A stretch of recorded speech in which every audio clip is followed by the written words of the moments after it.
welcome once again to Conscripted, episode 23. We rejoin the party on the 14th of Larsis.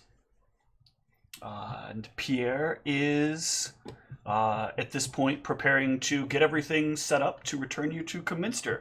And why is Pierre doing that? Because we told him to. This is not a why, this is a what.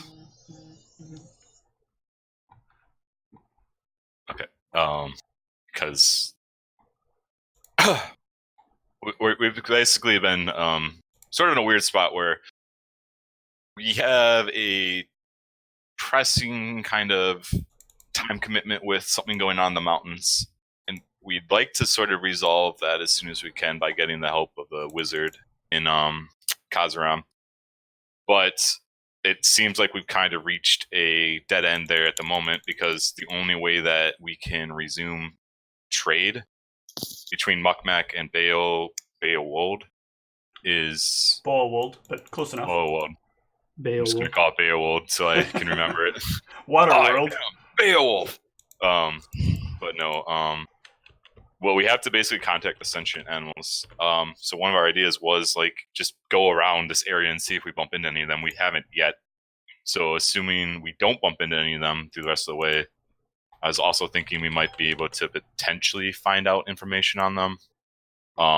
That's like a long shot still, but it's like, at the moment we're basically just stalling, because if we can't contact the sentient creatures and we don't have a way to, then we might as well just keep doing other stuff.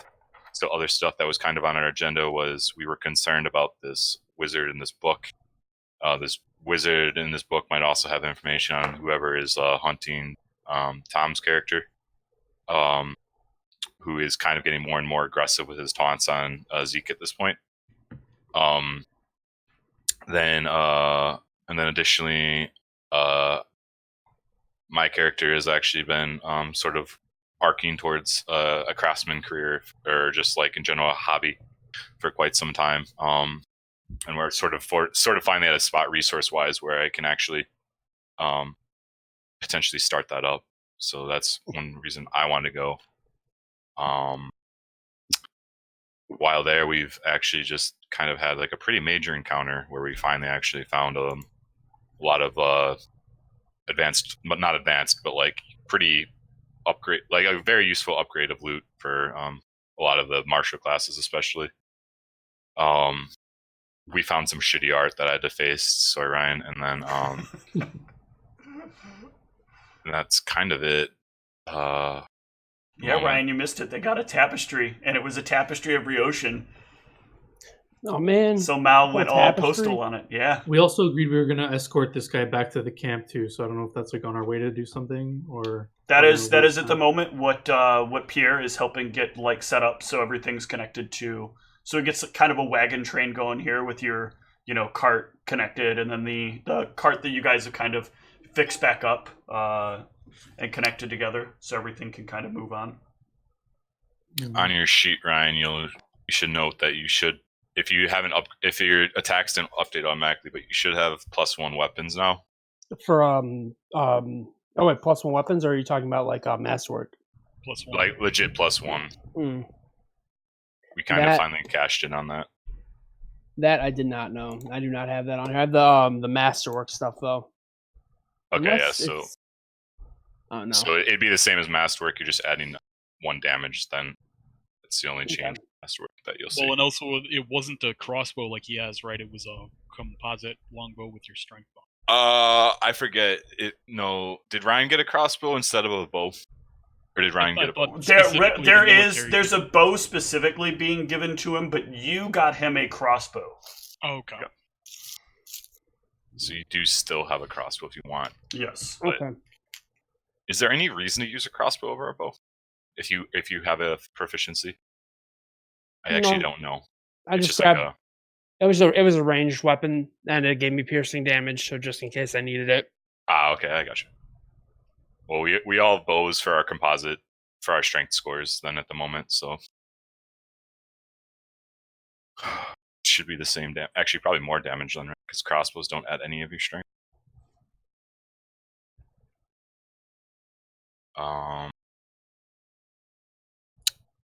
Yeah, it's kind of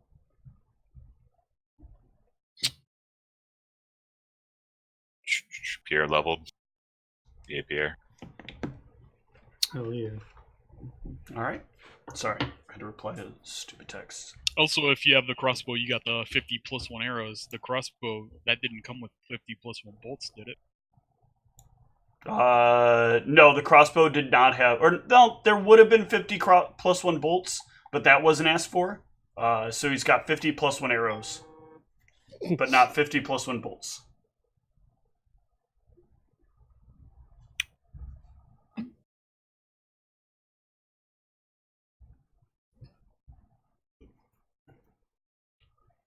So yeah.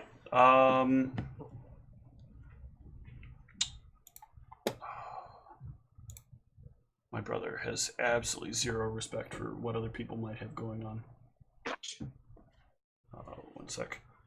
So yeah, Pierre will get the cart attached, or Pierre will help you guys get the cart attached, and get you guys heading out to Cominster.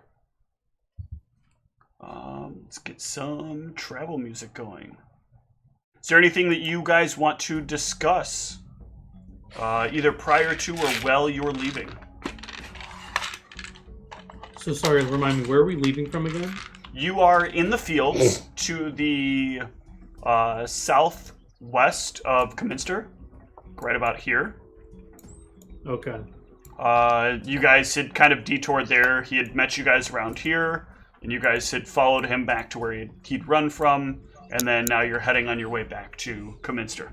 Originally, yeah, we were going from Luke Hill to Cominster, but then we ran into this guy and his problems, right? Correct. Okay, yeah. Just want to remember. Okay. Yep, absolutely. Let me reply to this text real quick. Yeah. So if I recall, there's not been a rest cycle in between the fight and now, right? So I don't refresh anything. There has not been no rest cycle yet.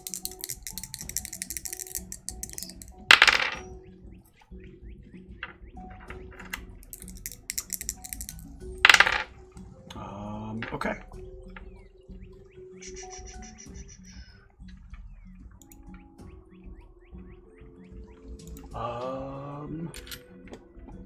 Let's try out my handy dandy new little button here. All right, so Zeke, in the distance, I need to, where'd my D4 go? There it is. Ooh, fun.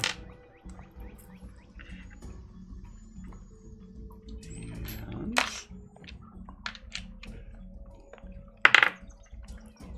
in the distance, Zeke, and quite a bit of a good distance away, you spot a rather large group of lions that are kind of roaming around. They're kind of jumping and playing with each other. There's little lion cubs that are wandering through the landscape.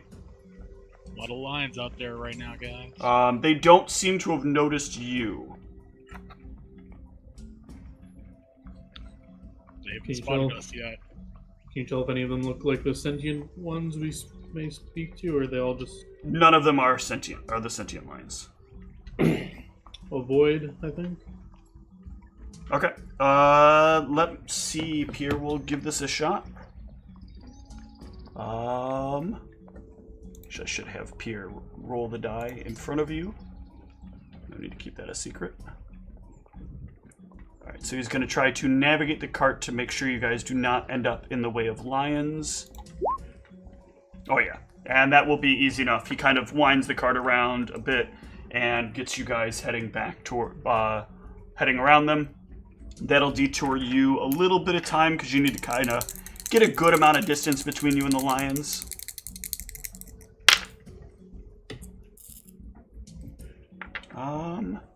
And you guys will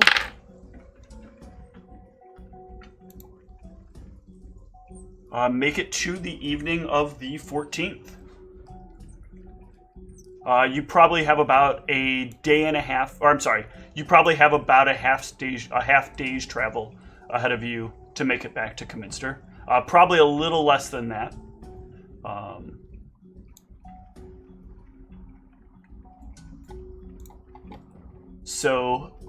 But evening very rapidly approaches.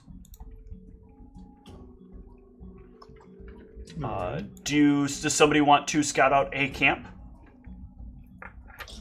Sounds like Someone a plan. does, not me though. You sure? Yeah, I can't. I'm not very perceptive. This is more about survival, actually. Oh, I'm Okay. not that great at surviving either, apparently. So That is a good enough survival with an assist to give you your choice of all of the current encounter maps. So please excuse the battle music as we roll through it. But here is map 1, map 2, map 3, which is the last one you guys used, map 4, and map 5.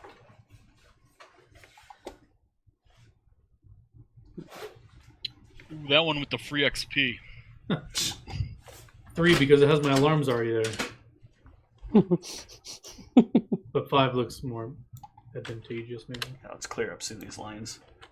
Hey, And this cart. You guys don't get a free extra cart if you stay here either. we do have an extra cart though. No, not another free extra cart. Just keep it. So I'm hearing 3 so far. Anybody got any objections to 3? it don't matter. None of them really look advantageous to me, so Okay. I'm fine with whatever. Back to 3 we go. All right. So you all can rest. Get some resting music here.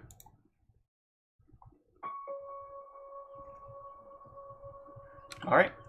And are we continuing the no watches, or the Cassius is up for a few extra hours and then?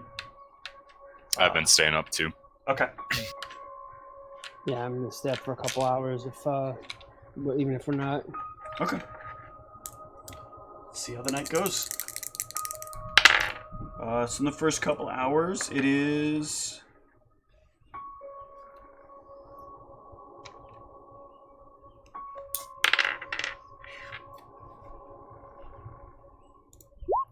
All right.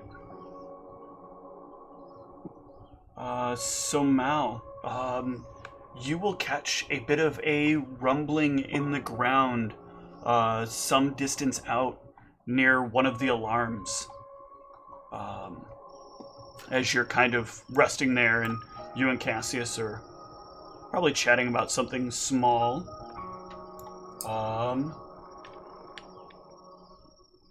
And as you start to hear it, you notice that it kind of stops for a moment. The rumbling just kind of stops. It's a very soft rumble in the ground. It's still some distance out, but you can like ascertain approximately where it is, roughly.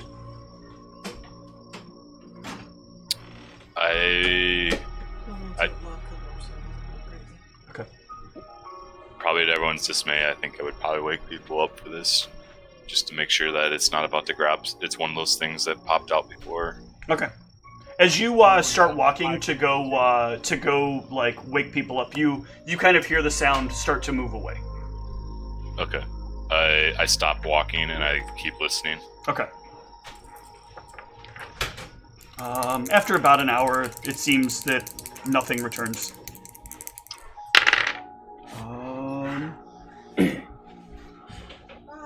Bye. Bye. Whichever that was supposed to be.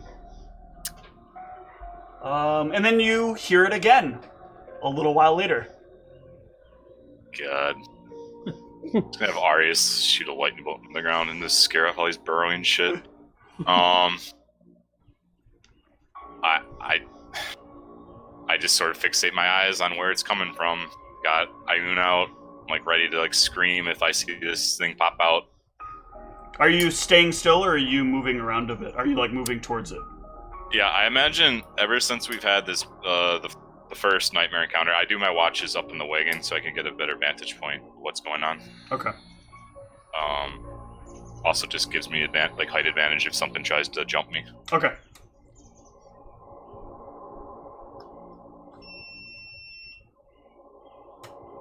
I guess, actually, strategically, I guess that also, if there's a lot of these tremor sense things, they probably actually can't sense me in the wagon, can they? They would still be able to sense some of the sounds. Mm-hmm. But they couldn't really locate me exactly. Yeah, right? if you don't start moving around on the ground, it's gonna take conversation in order to kind of follow where you're at. Right. Yeah, that makes sense.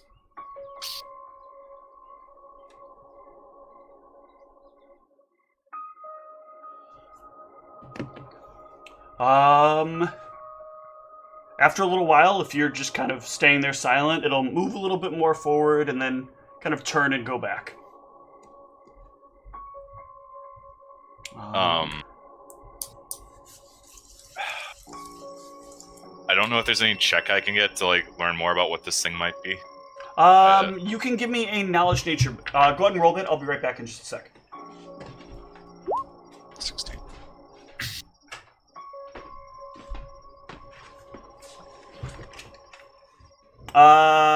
You think, from what you know at least so far, you think it's probably, considering it keeps moving away, it's probably something like a scorpion or something kind of small that burrows, that has some interest, but maybe is a little nervous if either, there's not enough noise or there's too much noise. It's looking probably for just the right amount, and a couple of people talking is probably what it figures is reasonable enough for dinner. Okay, I see. Yeah, I'll just keep being quiet then. Okay. So a couple more hours pass. It's starting to get pretty late for you, Mel. Are you gonna try to get 8 hours, or? Yeah. Okay. I'm not staying up the whole night. It's me, and then it'll be Cassius. Okay. We just kind of have a little bit of extra watch set up. Gotcha.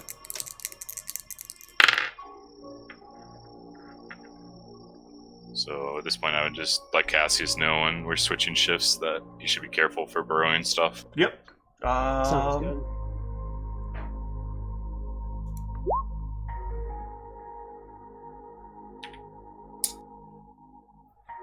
All right, so Cassius, you're kind of sitting on watch for a little while. What are you doing on your watch?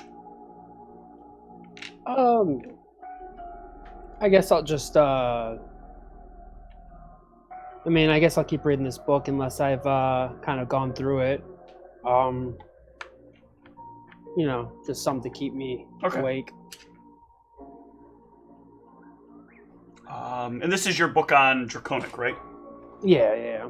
Yeah, you're starting to get pretty good at some of these phrases. Some of the words are really starting to make sense to you. How you're supposed to convert the word. Draconic's a rather complicated language, but some of it's structured pretty easily and easy to identify.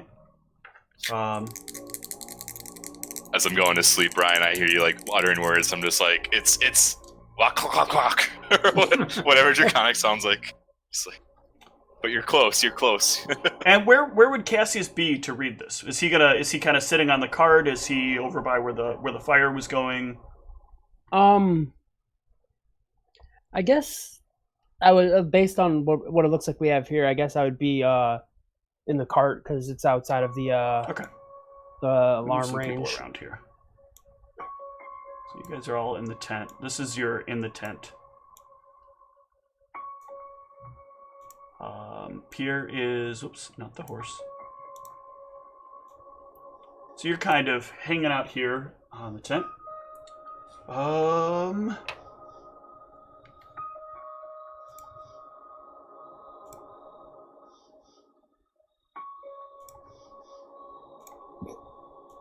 So many things I gotta move around to make this happen.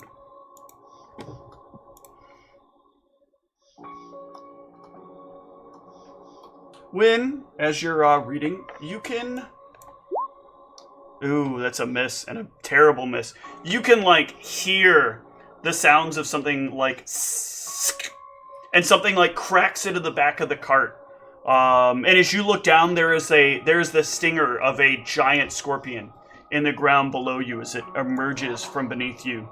having just tried to get a nice little piece of your leg. And I'm going to need you and it to roll initiative. Ugh.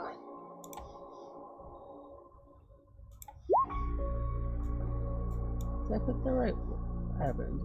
Did you click on your character and then did you click on the cart? Click on your character and then there's a nip button. There you go. Yeah, I clicked that and then like it brought up. I think I must have clicked the. I think I clicked the paintbrush thing by accident. Gotcha.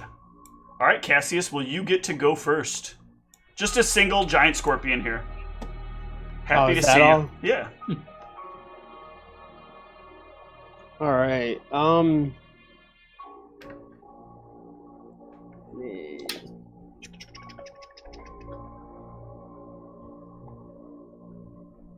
Throw your book at it. Yeah, that's exactly what I'm gonna do. I'm gonna go ahead and. I'm assuming I'm still within range, right? Yeah, you're gonna take an AO if you do that. Oh, I didn't know if I was like still within its attack range. Yeah, or you're not. you're within its threat range. So if you move, so- you're gonna provoke an AO. Even if I'm still within the. This is not 5e. Oh, I thought. Yeah. Any movement outside of your 5-foot step provokes an attack of opportunity. I hate that 5e. You can move as many steps as you want around a thing, and it can't. It doesn't have any reason to attack you. Yeah, I forgot that it was like. Or 2e, where you can just move like all over Hell's Half Acre. I guess I'll move there. All right, I count movement in yards. I can't. Why is that underneath it? Oh well. Bless you. And then I suppose, so improved 2-weapon fighting. Does that add another attack? It lets you have both of your attacks on both hands. Oh, okay, cool. So basically, it'd be the same bonus as if I. Yeah, it's still the -2 to both. Okay. So if I were to like, because I was trying to like look it up and make sure I was reading it right. Oh yeah. So I would like. That's some good hits. Sadly, that is not a crit, but those are all still some pretty high hits on it. So you get one. You should have one more attack in there. Okay, yeah, that's why I wasn't sure if 2-weapon fighting added a second attack. You would, so you would get the equivalent of one more attack. So, but at like the lower bonus, right? Yes, that is correct. Okay, so it'd be the same thing as if I were doing it normal 2-weapon. Correct. Fighting. Okay, cool. Not that it matters. So we'll count attack 2 there. Nope, none of those would hit anyway. But that's still some solid damage on it.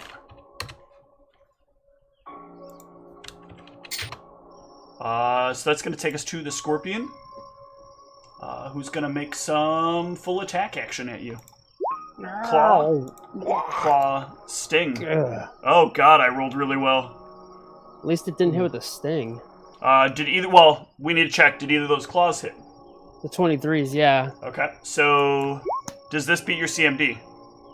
That is a good question. My CMD, unfortunately, by 1. Because then you are grappled. While I'm dreaming, I'm like, liberating command. No.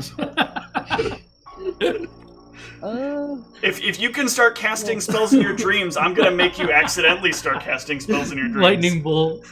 What's the ability for CMD? Is that Dex? It is Dex and Strength plus 10. Oh, okay. Oh, yeah, because it says Strength plus Ability plus BAB, and I was like, wait a minute. And BAB. Tie. I did forget BAB is added too. It would actually tie because I have Then that is a success. So you are grappled. So you are going to. That's still probably not going to hit though. If your AC's, what's your AC? 18. Yeah. So yeah, the two claws hit, but you are grappled. Take 15. Ugh. And then it is your action. Alright. And these Ackless, they are one-handed weapons, correct? Yeah, they're small one-handed weapons. All right. So nothing's stopping you from using them in close combat. That's true. Everybody else can give me a fort save, but it is going to be very hard to wake from this. because it is not particularly loud. Nobody's shouting. Did I wake up? I let her out probably around like 4 or 5. I didn't feed her though, or 3 or 4. All right. Arius probably wakes up, right? No, I'm actually. I've been debating how I want to do this, and I want to try highs for waking up in this particular case.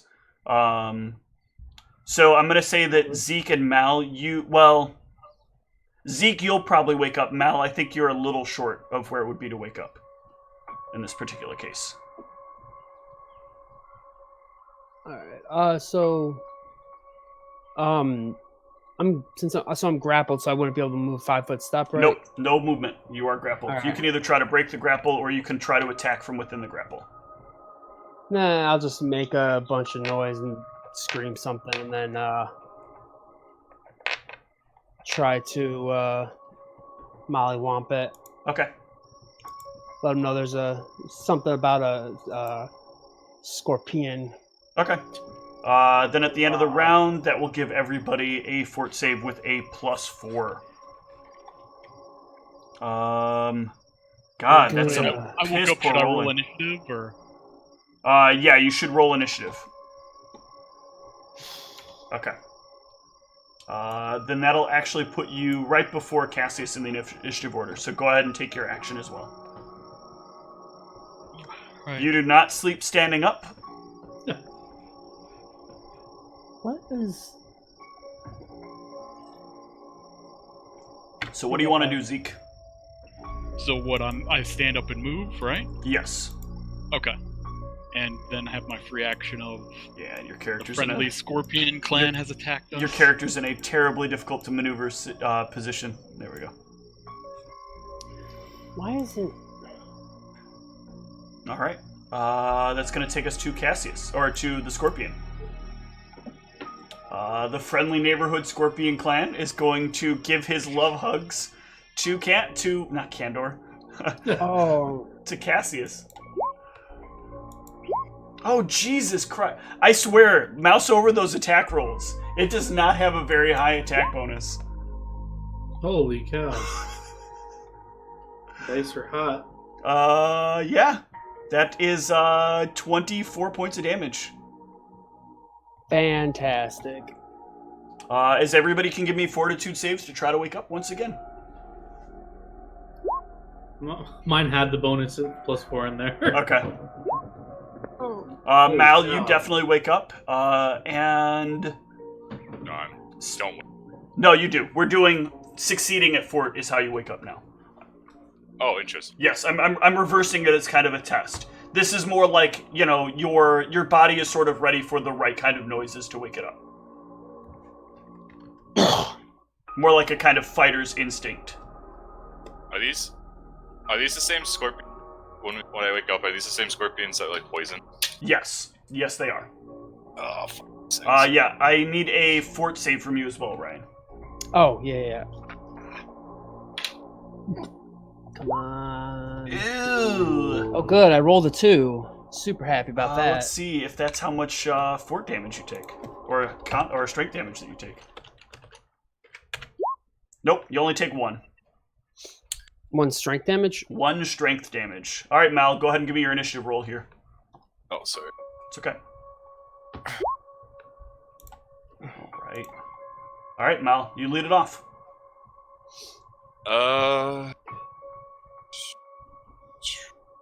I think I'm just going to walk over here and try and trip the thing. You are going to stand up and walk over there, unless you have the feet kip up. Let's see. Yeah, I'll just stand up and start walking over there then. Okay. Go ahead and put your character where you want it. That's all I got. And Zeke boy. Alright,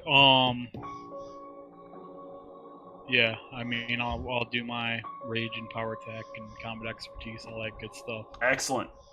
I also get +1 attack and damage for no allies within 10 feet, I believe. You Or do. is Mount No one Vernon who's gets within 10 feet. Nope. Okay, yeah, perfect. Okay. So Oh does the shit! 20 confirm? Ooh. This thing is super dead.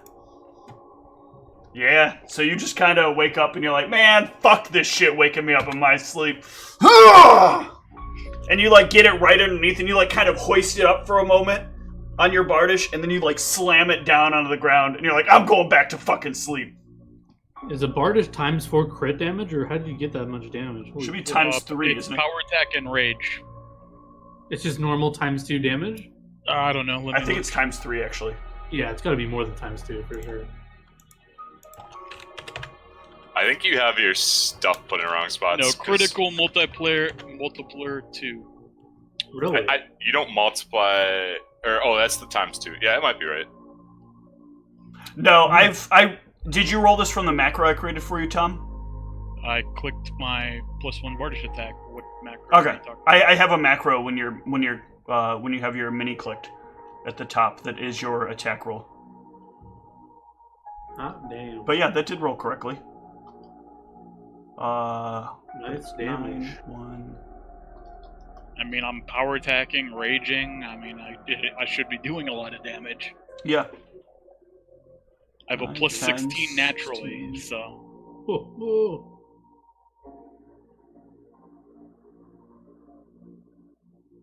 Oh, it's actually on the math it's showing. It's also not showing the numbers correctly.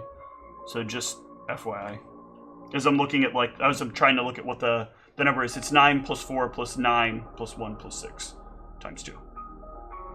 So. All right. So that takes that thing down. murdered. Yeah, and you guys can get back to your rest.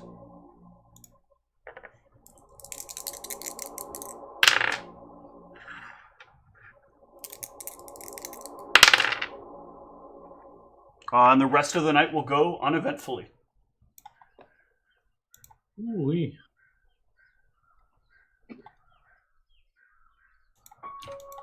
I was trying to avoid that. Starting again. God damn it.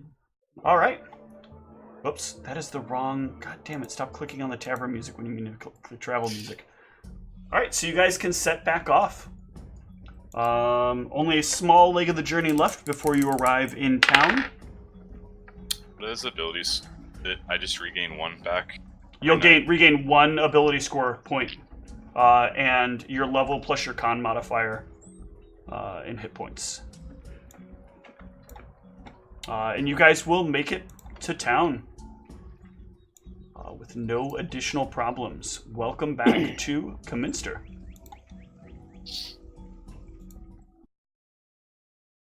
The town of silent streets. All right, that's what. I immediately cast a spell in the street. Yeah, so everything is quiet as you arrive. Even the sound of the cart seems to kind of dampen a bit as you roll into the streets. As was before, Pierre informs you that he does have to check in. If you guys don't need to rush anywhere, it takes less time to check in here than it does in other towns. But it will take probably about 20-25 minutes or so in order for him to get everything cleared. I don't have anywhere to be. I don't think. Yeah, same here. The weapons dealer is willing to wait as well. He'd much rather have a cart as an escort than try to figure out how to move his own cart without horses. True. So he'll give you directions to a place where he can resupply on mercenaries and on horses. Or were you guys going to escort him back to the camp? No. Which way you guys wanted to do that? Okay. I don't think we're going back to the camp unless we might. And if something develops that we have to, go. But at the moment, we don't actually have any business back in the camp yet. Okay. Then yeah, he'll work on his own resupply at that point. So yeah, what else do the rest of you want to do around town? It is kind of early in the day, only a few hours in, about 3 or 4 hours into the day. I mean, I need to look into the magic laws of the town. Okay. Sure, you can do some research. Give me either you or somebody else can give me a knowledge local or a diplomacy. But somebody specifically needs to decide on who's going to do it before it rolls. Diplomacy is +3. That's my best thing here. I also have a +3 diplomacy. Does anybody here have an insanely high knowledge local that if they clicked a button would almost guaranteed get this? No, but if he Add has a special plus ability 6 that to knowledge potentially local. allows them a reroll if they fail that they don't know about because they didn't pay attention to what their level 6 level up was. No, but if he asks me about it, I have a pretty good diplomacy. Yeah, What's my your diplomacy? intimidate's Like +9. Oh, my intimidate's pretty stupid at this point. Yeah, your intimidate is what, like 11 or something? Yeah, I can probably auto it. Let's see. So, go ahead. But we have to decide. Like Michelle, if you want to do it, go for it. Otherwise, I can. We'll talk about your reroll thing later. That'll actually come up He's got later a in the day. +9.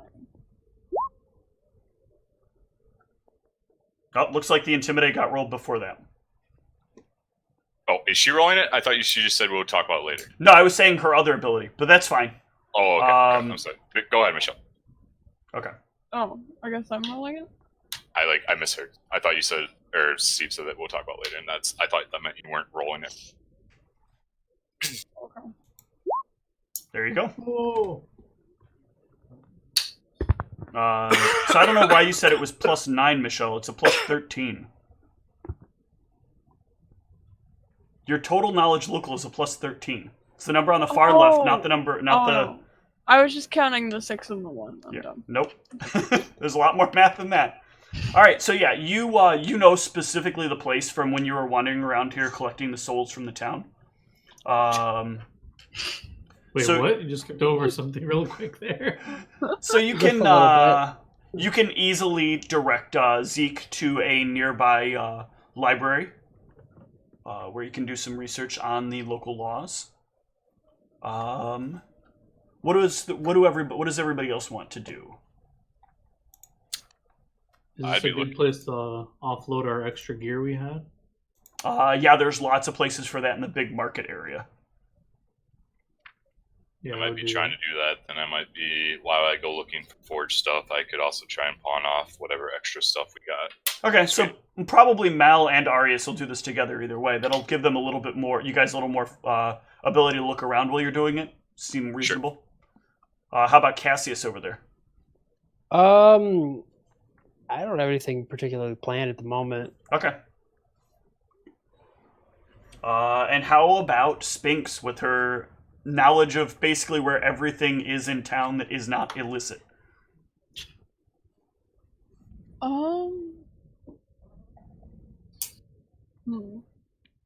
I think I might also spend some time at the library. Okay. All right. So Cassius, you'll probably be wandering about town for a little while, and I got some stuff that'll come up from not having any ideas of what to do. Sounds good. So let's do the library stuff first.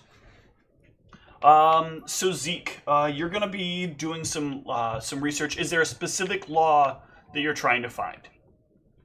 Well, yeah, in relation to the legality of the mind control magic in this town and stuff like that. Okay. Are you gonna? Like, essentially, what's illegal with magic is Okay. what for this specific town. Gotcha. since- Are you going to ask the librarian for some assistance in finding the materials, or are you going to do it on your own?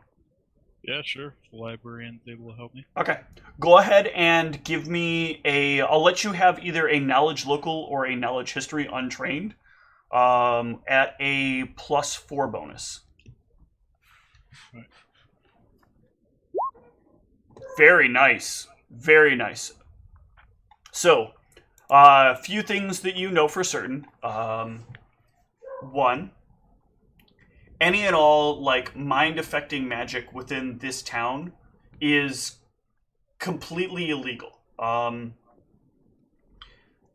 Quite some time ago, there were some issues that happened amongst the Merchants Council where some of them were affected by mind-affecting magic, and laws got made that shouldn't have, and it took it took hundreds of years for them to like finally get those laws unraveled. It created a lot of civil unrest. It's part of why the whole town is very silent as well. The street silence comes from kind of anti-protest laws. So they set a noise cap on the streets. And then came the dampening effect of the streets themselves, which is a side effect of the mind control laws.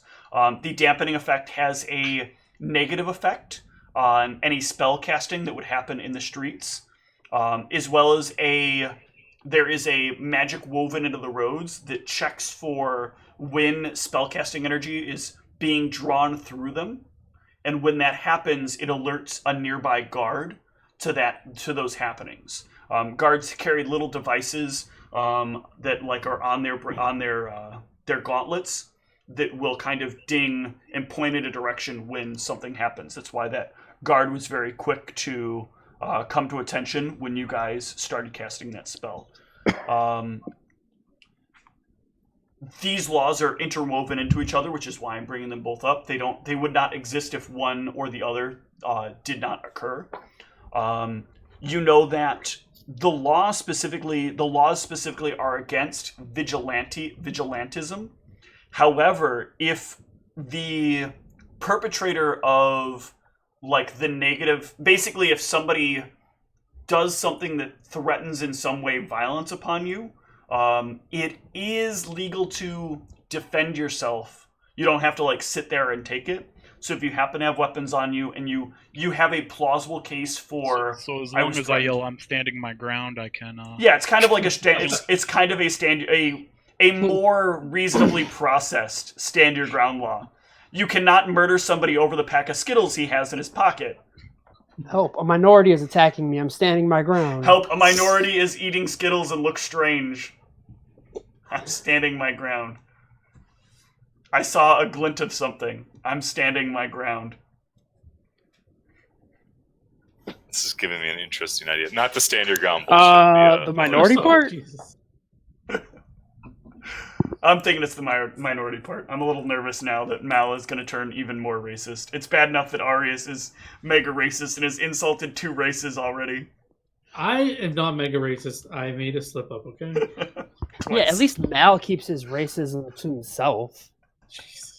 I internalize very well, you know. I'm like a ticking time bomb, though. All right, Spinks, what are you doing as well here in the library? What are you looking for? I'm gonna see if there's any, different information on ghosts here, or if it was just at the other library. Okay. So you're looking specifically for ghosts and not the Spirit Mother. I might see if I can find anything that also would have her name. Well, let's start with the basics. Are you going to start looking for ghosts, or are you like just passive, or are you looking for ghosts? Are you looking for the Spirit Mother? Or are you looking for ghosts? And then if something comes up about the Spirit Mother, maybe you'll pick that up. Yeah. Okay. So go ahead and give me a Knowledge Arcana. Okay. So you are roaming about books, and you pick up a handful of things. One of the books is a very detailed book on the effective value and functional benefits of spirits.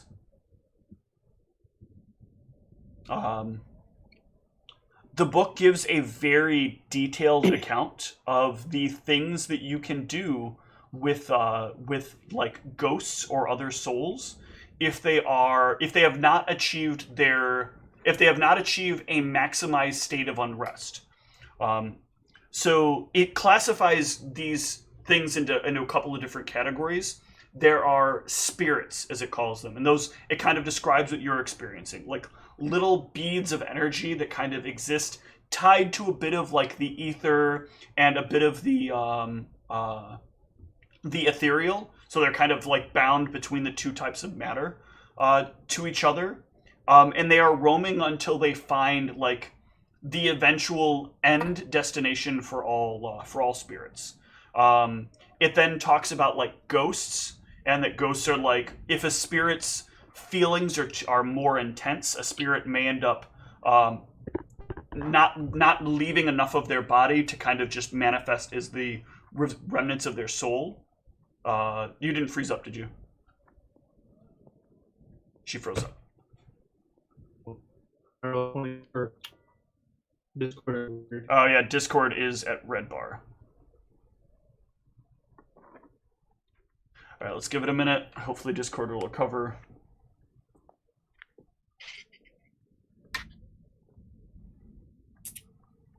Come on, Discord.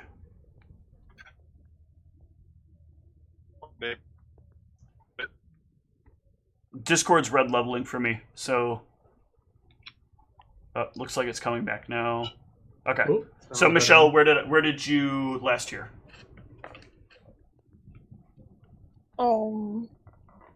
Did I'm you? trying to remember. I wasn't able to focus very well because it was all garbled. Okay. So did you at least hear the stuff about spirits and ghosts, or did I not get to ghosts yet? Categories of them. Okay. So spirits are like the ones you've seen. They're kind of like the ether and ethereal kind of mesh that kind of wanders around purposelessly, but eventually those things like fade off into what comes next.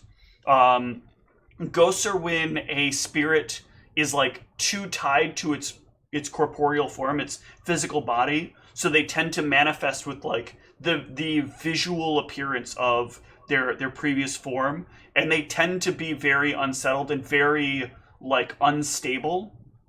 Sometimes they'll maintain kind of like a calm composure, but if something triggers them, they tend to fly into a rage and can create massive disturbances for people.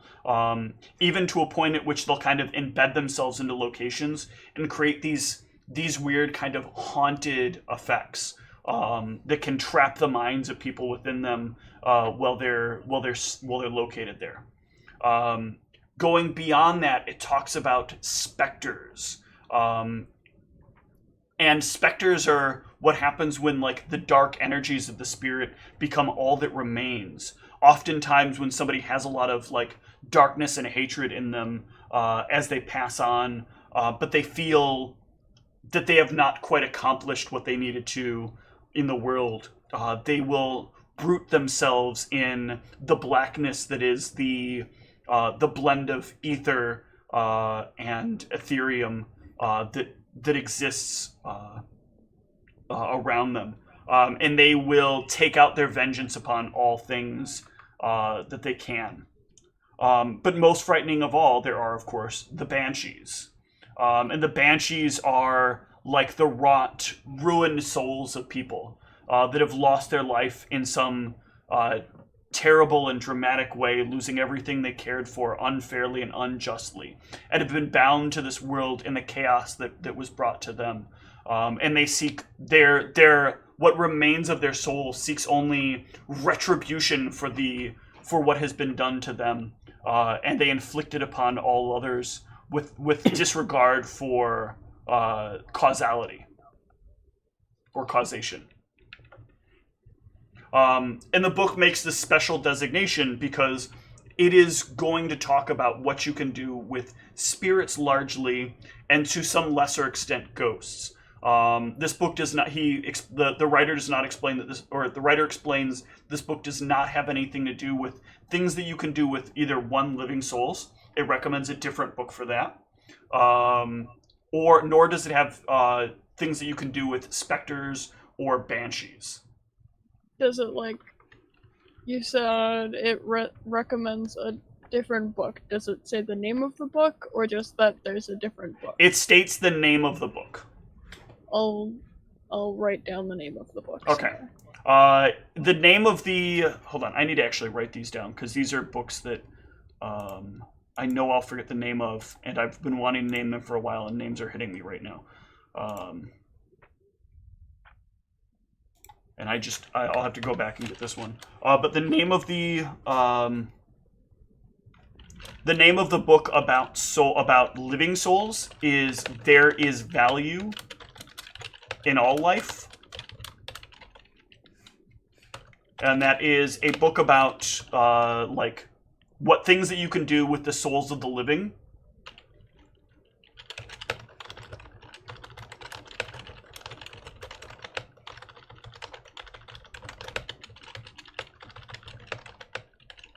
And there is a book called Regret Has Purpose. And is a book about things that you can do with the physical forms of banshees and specters.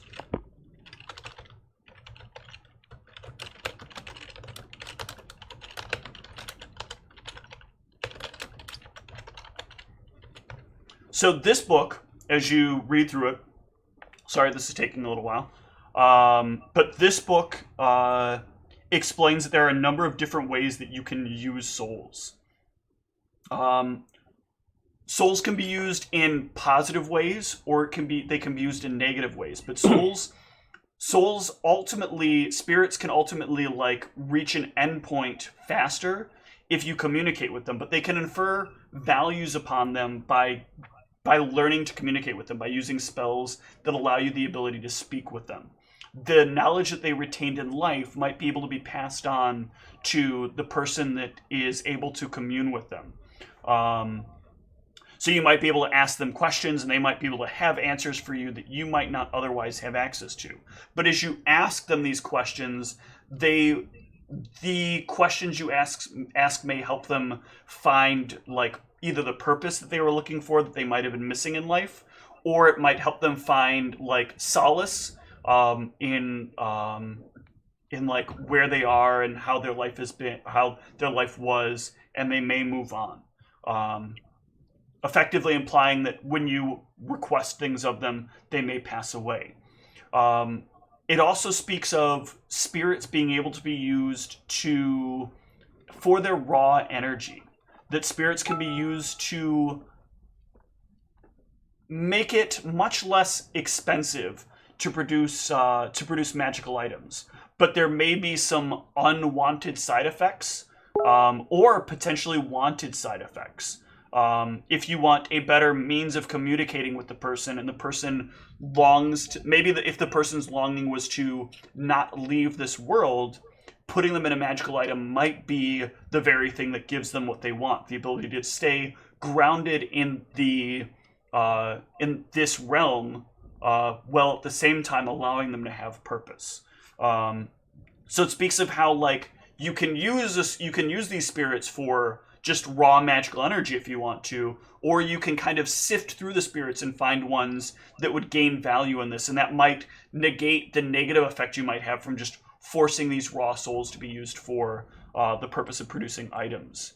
When they talk about ghosts, they talk about ghosts potentially having these abilities but amplified, but you need to find a way to kind of encase and secure a ghost in order to use it. But it talks about how you can directly use the spirit, the soul of the ghost, and quantify it into other objects. There are many, many like spells of necromancy that like delve directly into this very concept. And it talks a lot about how Magic Jar can, basically place a soul within a gem and keep it there. And that effectively it's using much of the same technology that like liches would use, but on a much more specific and yet open-ended methodology, and not necessarily for the purpose of evil. It does talk about how there's like a gray line of these things, and how the gods may deem actions that you perform, the way that you perceive these actions, as things that may affect their acceptance of you in the world itself, and your ability to pass on to wherever it is you believe you will go when the time ends. But it does explain that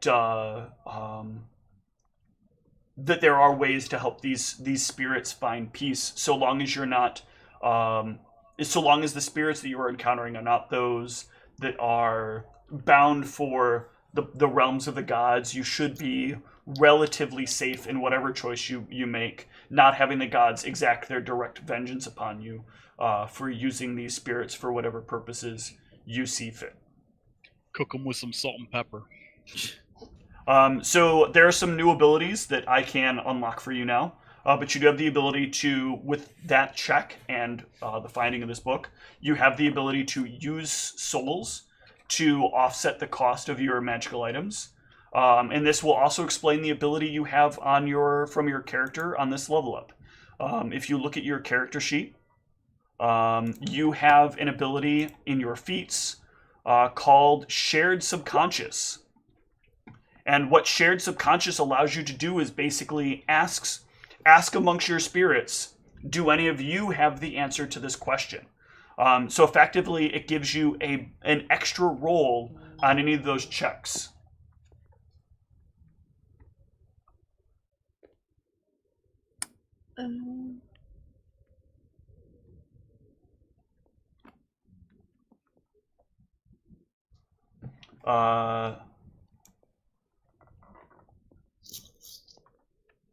So you can use that ability if you want to.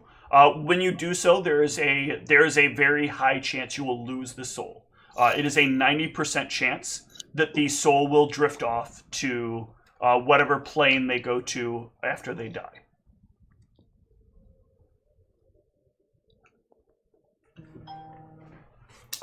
If you choose to use them in items, there is a slight chance, and I cannot tell you exactly what percentage chance because it is based on what you're producing, but there's a chance that if you use the souls towards the production of magical items, that they may corrupt the magical item. They may create an undesired effect.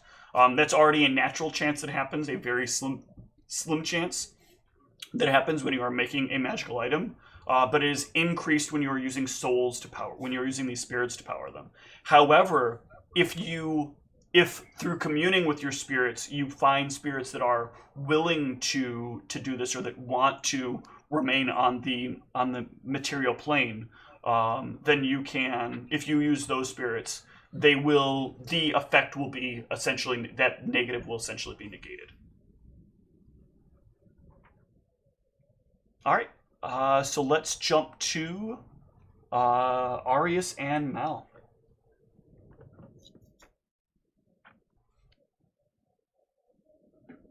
Mm-hmm. So, what?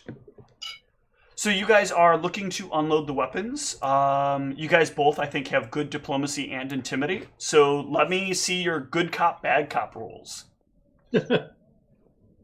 My diplomacy is surprisingly not that good. I thought you put some ranks in it. No, I'm not very diplomatic. Okay.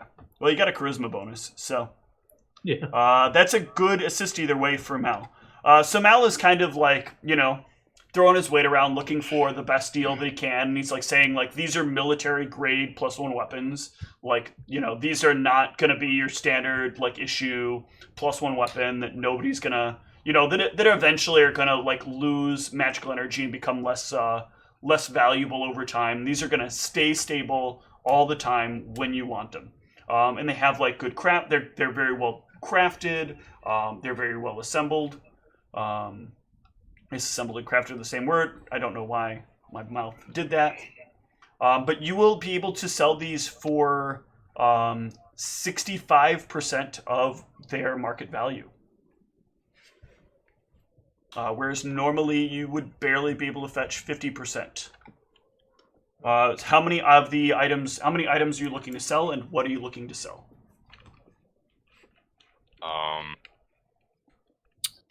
So I think for sure the long swords none of us would have any use for. And there were how many of those? I believe Arius got 5 of them. Okay, what else? I am trying to sell off my old armor. It was a masterwork chainmail. Okay. What's the? I'll say that'll be equal to about 325 or 3. No, it's 4 something, right? Chainmail is 200. The raw value of it. Yeah. The masterwork adds 300. Or no, a masterwork adds 150 to armor. Yeah. And the chain shirt is I want to say it was 100. like 1 or 200. So chain shirt is 100. Okay, and so then yeah, it's whatever 250 total. Okay. Let's see, what else do we have in here? There's a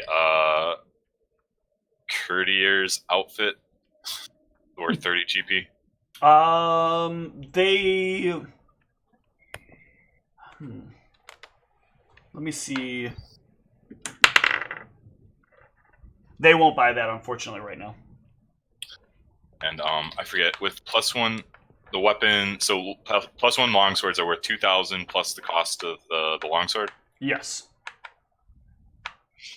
I also would probably, I think I'll keep my bow. I don't really ever use a bow, but I might as well be safe. I'm gonna probably try and pawn off my dagger though. I don't think I'd ever use anything other than that unit at this point. And that's the +1 one or your regular one? Yeah, just my +1. Okay. Okay.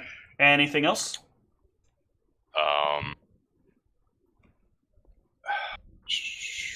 Not that I'm seeing. So I have the claw blades Okay. that I want to offload, and then my old spike gauntlet. Okay. And- The claw blades, those were not magical, correct? I don't believe so. Okay.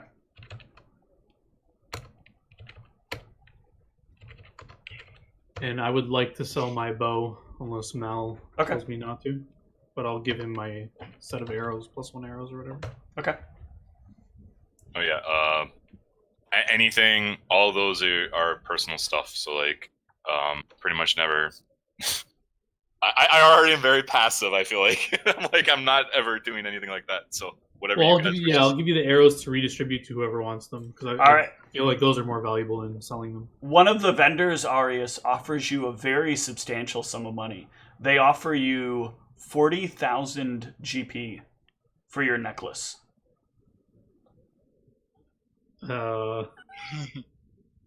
See, this is where you're gonna have to tell me: does my greed overpower my need for wanting this thing? I don't know. So the thing that you know is that that if this necklace is taken off of you, you'll regain that greed trait. So it will be like you'll need to have that back. But in addition to that, or not greed, but the other trait. Yeah. In addition to that, you know that if it's missing from your body for a long enough period of time, it will blink back to blacksmith ink. So you won't get greedy until you lose it. Well, basically, unless there's some like unnatural urge from my like draconic heritage for gold, I do not want to do this deal. For sure. It is very tempting, but because you know the value of the necklace, it kind of like it overrides that greed. Like nothing will kind of overwhelm anything that connects to the necklace, unless maybe it's inside of Arius and not necessarily the dragon. Mm-hmm. Yeah, like if I think this thing's worth it, like I'd want to keep this treasure for myself. Mhm. So Okay. I will politely decline the offer. They seem very sad at your declining, but they understand. So total from the sale of all of that stuff, it is 10,692 gold. They will pay you in platinum, preferably, if you'll take it. Yeah. Can you can you separate out so the dagger and the armor is out of my purse, Okay. and then everything else is party fun? That is not how I was doing my math, but I will do what I can here to do that. So let's reset this math. So your dagger and your armor are for you. So that will be 1660 in GP, or 166 platinum. Okay.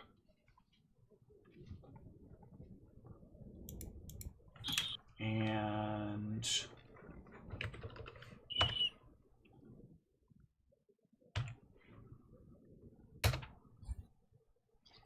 sure this is correct.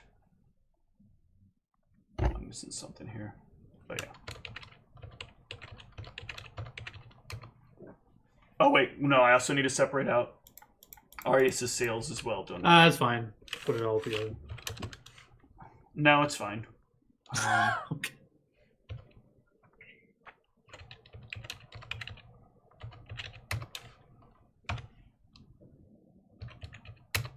So Arius, you'll get 156 platinums. Okay. And then the rest for the party fund will be...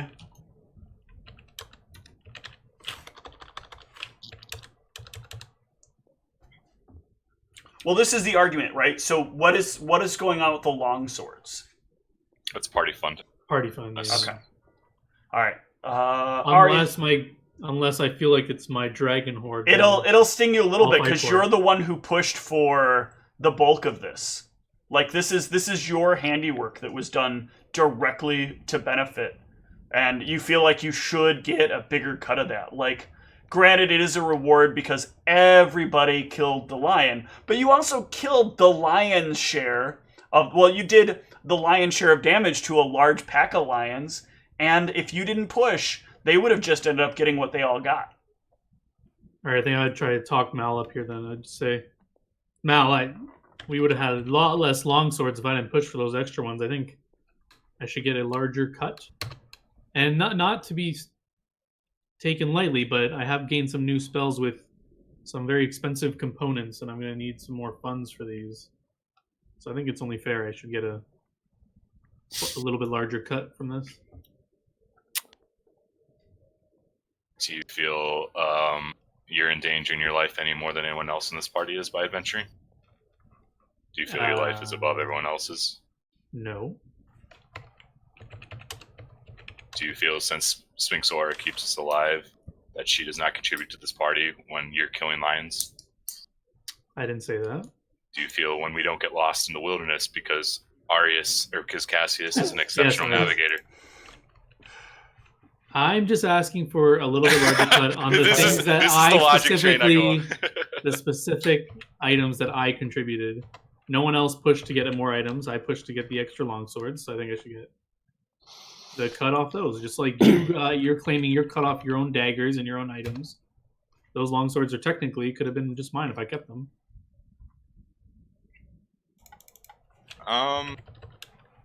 Unless you're saying you're. I would peacefully give you a longsword entirely to yourself. If you're gonna push for more on that, it's you're probably gonna need a much better convincing argument than what you're giving me. Okay, that's So still. I very peacefully give you a longsword. I know you have this tendency. I know you've been being well behaved. So I want to Thanks, sort of. Dad. I want to give some positive reinforcement on you, not legit straight up stealing stuff, and I don't want to encourage. It's like you ground the kid too much, and then they start sneaking out on you. You want to reward them a little bit. So I'm like, all right, here's the longsword. Go build your dragon This time horde. he's asking permission. Great. Yeah. All right, Arius, go ahead and take Very an fair. extra 150 platinum here. 150 platinum or GP? 150 platinum. Oh shit! All right. Yeah, longswords are we're getting around 150 pop for each, I think. Roughly, yeah. And I wasn't lying. I actually do need to buy some stuff. All right, and the rest of the party fund will be 750 platinum.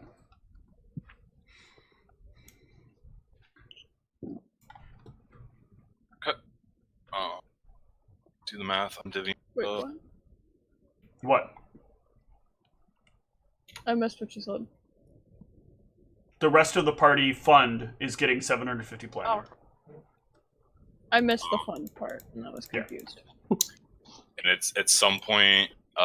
There's a bunch of sort of redundant magical stuff we have. I don't know if this is a good place to try and sell it or not, but Probably always try better to place sell than any those. since you've got somebody giving you a discount. Could always try to sell those poisonous daggers. No, Already we- sold it.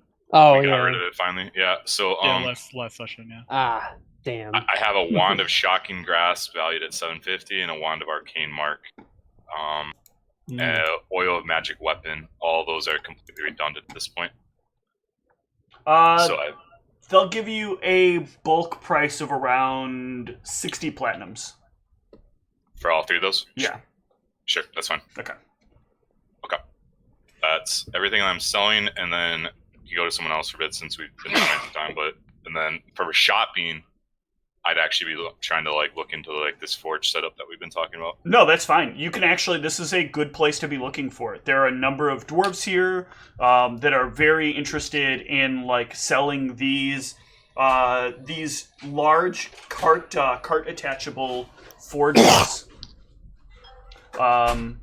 They have like a specific hooking system. They're often very proud of it. Like there's a couple of merchants here that have different designs, but most of them are all functionally the same. Thank you. You want a freezer or no? Fridge actually. It might get melty in there. Are those ice cream ones? Yes. Cinnamon apple pie. All right, put them in the freezer, I guess. There is a surface for you to. There is an anvil that is attached to it. There is a surface for you to rest objects on. There is not the oven, the actual forge portion of it, that is like mounted on a like large metal contraption. They are relatively expensively inexpensive, but they give you essentially the full effect of having a forge. You just cannot make larger items. Like you couldn't use this forge to make a boat per se, but you could use this to make just about any like weapon head or weapon itself that you need to make within it. And there is a couple of different. There's a base one that somebody sells that's like around 50 gold, and it's a big, heavy contraption that kind of attaches to the back. And this is just base model. Like if you wanted to be able to do what you need to do, you can pick up this this portable forge. One sort of like just fun detail thing that I'd like. It'd be like my dream to have like a like different compartments that store different materials so that I can kind of like mix in like different amounts of different metals sometimes to get like a really cool cosmetic effect. Okay. Mal's a real risk taker, I see. So then what you want is you want these ones that people are like, that have to offer that are like the top end of the forge system. Now they even come in magical options as well. There is, so the masterwork level of portable forges have the things you're talking about, like lots of little storage bins to put all of your components when you need them. Like it's got like specially crafted forger's hammers, like much easier to use tongs. There is like a bit of like better temperature regulation within it. But when you get into the magic ones, they add just the right amount of a little bit of extra dimensional space. Not enough that like you'd be spending boatloads of money because you're getting too much storage space. But like when you just got to store a little something extra, you just got to store a little something extra. And they have like some compartments and some other things. And a lot of them have a bit of variance to like how good you want this to be. So how much is the Forge Master 4000? Well, they have ones that go up as high as... Let me pull up the book real quick and do a quick bit of math. I just got to remember what the math is. Well, if you're looking for forgers, I know where the finest forge in the land is at. I don't know what you're talking about. It's about to be right behind our cart. Nah, man. Yeah, there it is. I know these dwarves that like know all about forging and all that. Oh, that you don't want to forge from them unless you have very, very, very, very, very, very, very specific directions for what to do with that forge. Oh yeah. Hey, it's still the best forge in all the land. They would have this times. Oops. This. That times. Okay, so the highest quality one that they have here, they say that this, so that they'll explain to you that this is like the best quality that they can rationally build and have available for sale. And this is 250 platinums. But this thing will, they claim that the magic imbued upon this into the storage system, into the forger's hammer, into the fire itself, which has like a little adjustable bar that you can move back and forth to get the temperature oh so perfect will actually make you forge things better than you're able to forge on your own. They claim that it could take a person with no forging experience and give them the ability to at least manufacture 1 in every 2 or 3 times a shiny new longsword at reasonable quality. But they do say they can custom build them to even more like amazing ends. The forges that some of these people have talked about building range up into the... Which is this, actually? If they were to do this.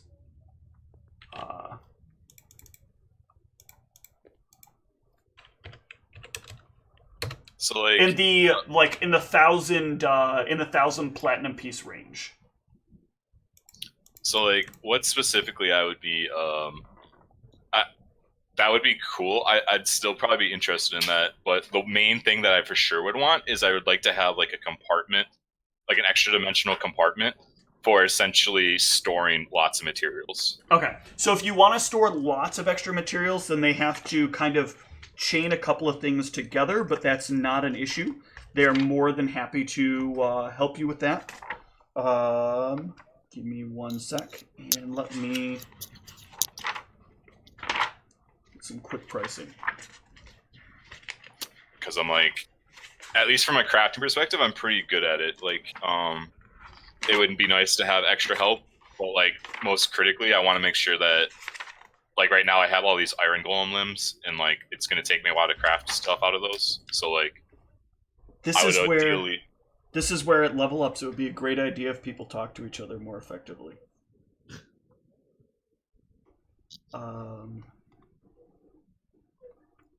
So they tell you that they can build in bag of holding, so they're not bags. They can build the extra dimensional space into like some of the drawers that you have, and they can divvy up the space as you would see fit.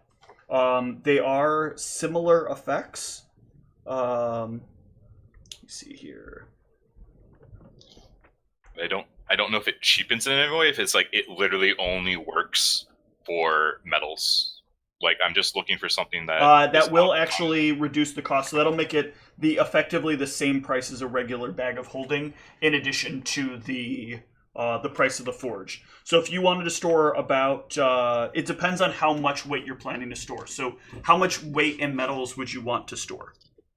I assume the iron golem's kind of the extreme case right now, but just if I could put a few limbs in something right now, just to lighten the burden on the cart, that'd be good. They inform you that, like, I guess it depends on what you have available in terms of funds, but to get to even the point of storing 1 limb, you're looking at like 15. You're looking at about 10,000 or 1,000 platinum. Oh, and that's in addition to the cost for the forge. Okay, yeah, then I won't bother with that. I think for the time being, I'm just gonna get the boring forge. I think. Okay.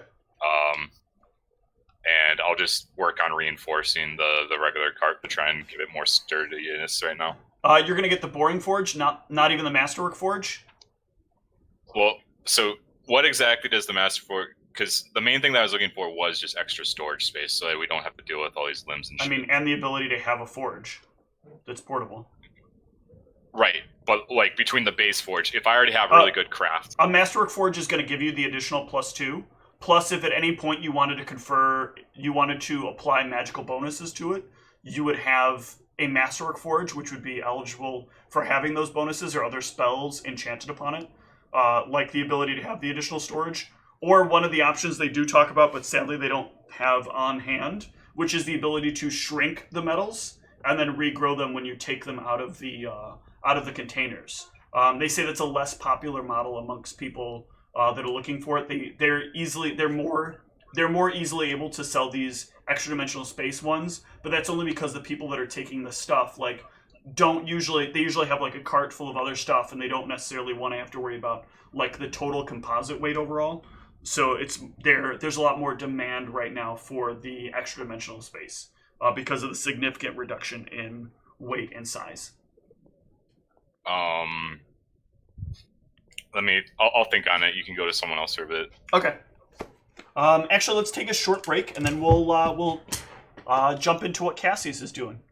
We'll be back shortly.